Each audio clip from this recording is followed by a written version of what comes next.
Welcome everyone! In the last video we learned a lot, and maybe even too much, about aluminum paints and their variation on a silver doped phytoplane. But all of this set us up perfectly for today's episode. We kick off with the final weathering using oil paints, watercolor pencils and pigments. Then we will of course face the ultimate nemesis of World War I aircraft modeling, the rigging. And unless something goes terribly wrong, we will see our French lady in her full beauty by the end of this video. Among the protagonists of the last video were the decals for roundels and side rudder, and they are a good place to start today's session because they still look a bit too pristine for my taste.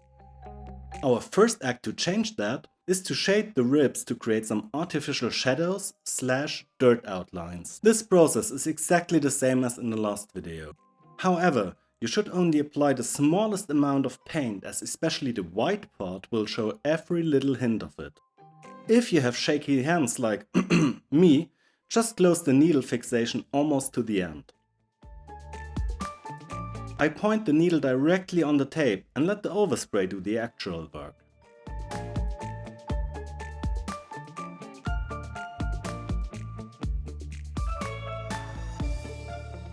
If you apply too much though, just wipe off the excess with a moist Q-tip. This method is also really helpful to break down lines and edges that are overly evident. All of this helps us to achieve a real subtle effect, and subtlety is exactly what we are aiming for here. Once the shaders have dried, that's usually the next day for me, I cover the roundel with 2 coats of matte varnish. The matte varnish further pushes the contrast with the semi-glossed wings. It will also provide some nice grip for the oil paints. Speaking of which, next on the list is a grey oil filter. I mix it with a dot of oil paint and enamel thinner. The filter will desaturate the shiny colors of the decal and blend it in with the rest of the wing.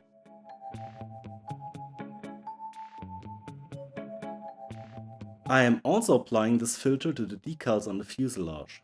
It's really helpful to diffuse the pure black on the skeleton. See, I always try to avoid pure blacks and whites, but if you end up having them on your model for what reason ever, filters are a good way to tone them down. The desaturation effect becomes really visible when you compare the wing with its untreated counterpart. After the filter got shock dried by our good friend Mr. Hairdryer, I'm applying slight stains of blue and red tones to push color variation even further. I am layering from bright to dark. The fresh paint dots are blended in with a flat brush.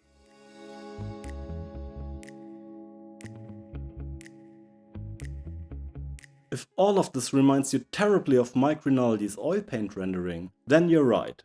I'm a bit of a fanboy, and his work has been a massive inspiration for my modeling lately.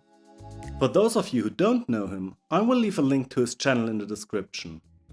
Feel free to check it out, but of course only after you watch this video here to the very end.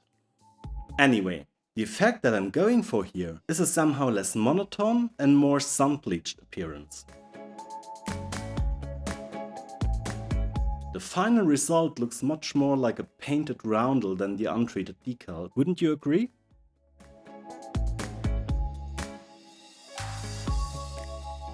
Now it's time to add some more wear and tear to the rest of the plane. Let's start with some streaking on the side of the fuselage. First, I prepare the underground with a layer of enamel thinner. Then I take a fine brush, load it with thinner and a little bit of paint, and gently streak in a downward direction. I'm starting with a dark blackish color, which adds the kind of grime that you often see accumulating on silver. Once again, subtlety is our highest commandment here. I am only using a small amount of paint and spread it out with fast but gentle brush strokes. See, World War I planes underwent rather intense maintenance schedules. That's not surprising given that even the slightest malfunctions could lead to fatal crashes. However, that means that you would not necessarily find huge amounts of dirt or mud on them, but rather residues thereof. To add some more visual interest, I'm alternating between colors. A very dark brown goes well with our blackish streaks, while staying in the realm of grime, instead of giving, let's say, a dust or earth-like impression.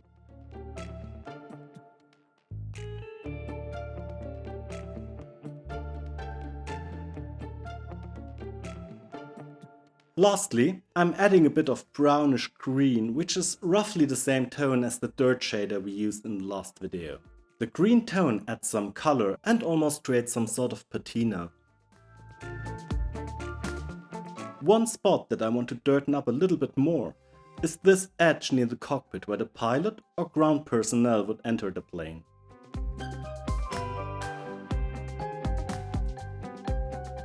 I am also adding some grime around the openings where control and stabilization cables would leave the fuselage.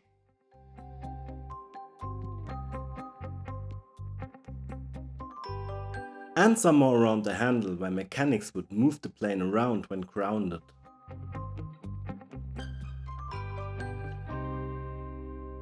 The upper panel hasn't seen any shading so far and it looks a bit like a babe in the woods. So let's give it some chest hair. I'm applying sort of an irregular filter and I'm using the Abteilung smoke again since it goes so well with the aluminum base coat. I'm blending the filter very roughly using a soft brush. My goal is to darken the surface and at the same time add some grime here and there, and the sloppy filter does a great job on both tasks. I am repeating the procedure for the lower and upper fuselage. The opening for the tank received some spilled fuel. I used the same painting techniques as before, but to finish it off, I'm adding a few stains via speckling. And yes, they are very small and covered by the machine gun, but hey, it looks cool on the video. When it comes to the wings, I start with oil streaks in the direction of flight. The color palette is the same as on the fuselage. The root of the wing is treated with some dust and earth tones. This is to set the stage for later, when we will be doing the earth effects above the landing gear.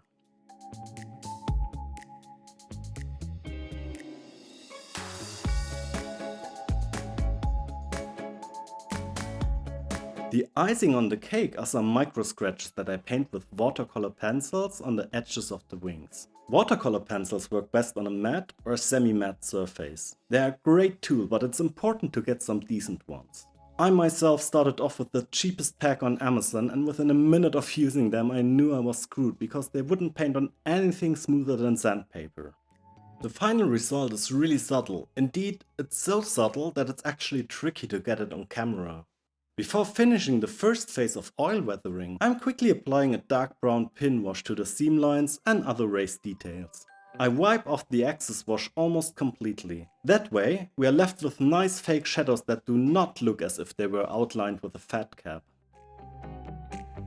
Now, so far we haven't really built a lot, so let's change that. We work our way from the tail to the front, starting with elevator and rudder.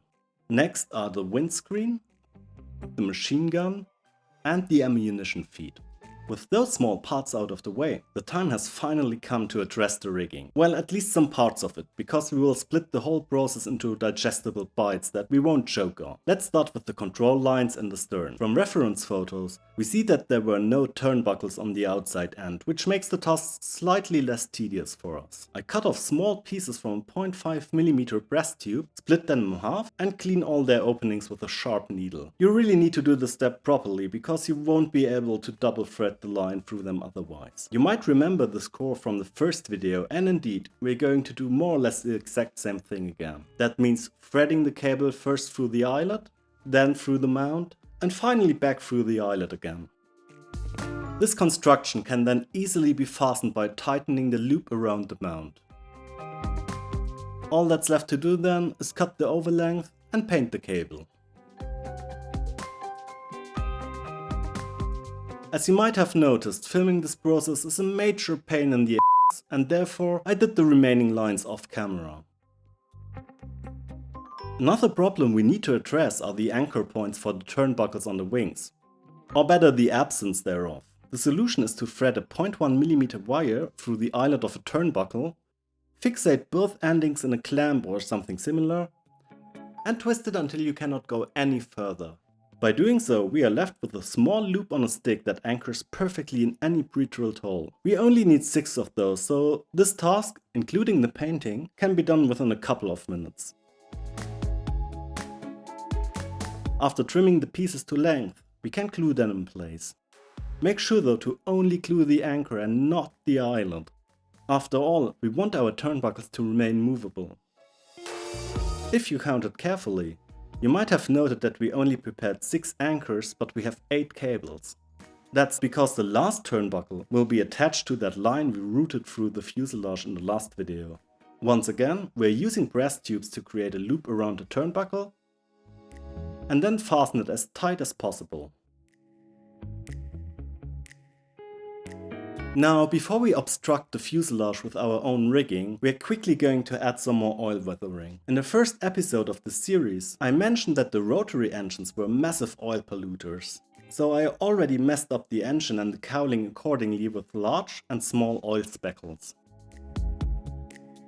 But that's not where it ends. We're going to paint oil traces over the fuselage as well, namely in spots where openings in the cowling would allow for them. Fun fact: I recently heard that those iconic pilot scarves were mainly worn to protect the pilot from splashing castor oil, which apparently was not only a good lubricate, but also a potent laxative. I'm not sure how much of this is true and how much is legend, but I find the idea quite funny, even though World War I pilots would certainly disagree with my perception. The biggest of those openings is without a doubt the large gap on the bottom side, and here I want to test a special technique. Since I want to imitate a fluid blown away by the airstream, I'm applying highly diluted oil paint and blow it into the direction of flight with my airbrush. This technique isn't the easiest to control, but in 1/32 scale, you have a certain degree of freedom.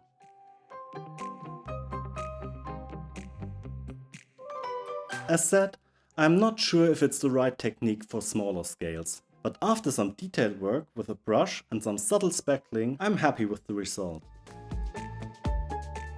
With the oil streaking out of the way, we can turn back towards the rigging and finish the job. And for now, that means some more micro drilling to fix the wires in the top wing. I drill holes with a 0.2mm drill, and I drill them at an angle to accommodate the direction in which they will be stretched later. Since we have 8 anchor points, we need to prepare 8 cables on the inner and outer wing.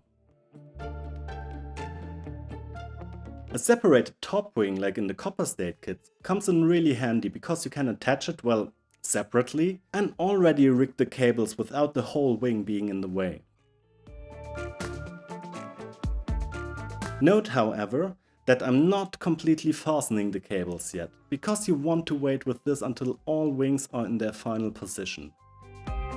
Next, we glue the struts in place so we can add the top wing on them.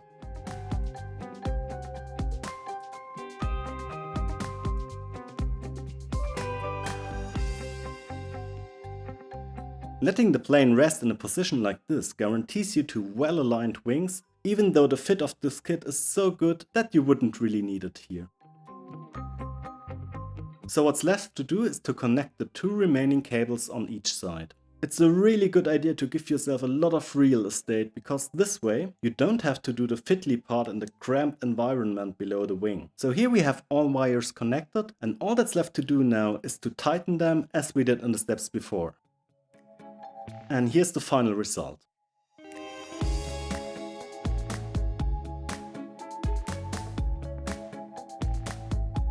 Now it's time to flip the plane around and tackle the landing gear. It has some simple, because turnbuckle-less rigging, which at this point shouldn't be a problem anymore. For the tires, I opted for a dark yellow rubber tone to introduce some more color to the build. To make them more realistic, I am imitating the look of worn rubber on the wheel tread. Therefore, I'm applying white oil paint all over the tire and blend it with the soft makeup brush. I then clean the sides of the tire where no abrasion would appear with a Q-tip soaked in thinner. After that, I refine the result a bit by repeating the whole procedure one more time, and eventually we end up with a nice canvas for our pigment work. Speaking of which, I'm preparing bright, dry earth-like pigments and add some reddish and darker tones for variety. When it comes to the earth/dust effects, I am focusing on those parts that were near to the ground, so namely the elevator, the stern, and of course the landing gear. In addition, I also added a few dirt layers to the area above the landing gear, where the wheels would naturally stir up a lot of dust. Since I'm displaying the model somewhere in late summer 1916, there's no need to go overboard with mud or wet effects. We are entering the home stretch, but before calling it a day, we need to mount the Lewis machine gun on the top wing. The mount version foreseen in the kit is not historically accurate, but luckily you can fix it by simply adding this V-strut here from the alternative mount. I added a trigger cable to the gun handle that would allow the pilot to fire the gun from the cockpit. Now all that's left to do is glue the propeller in place and accentuate the air screw with a dark brown oil wash. And with this, I can happily announce that we completed the build. In between, I was afraid that the model would turn out overly stylized, but ultimately I am really satisfied with the amount of realism achieved here.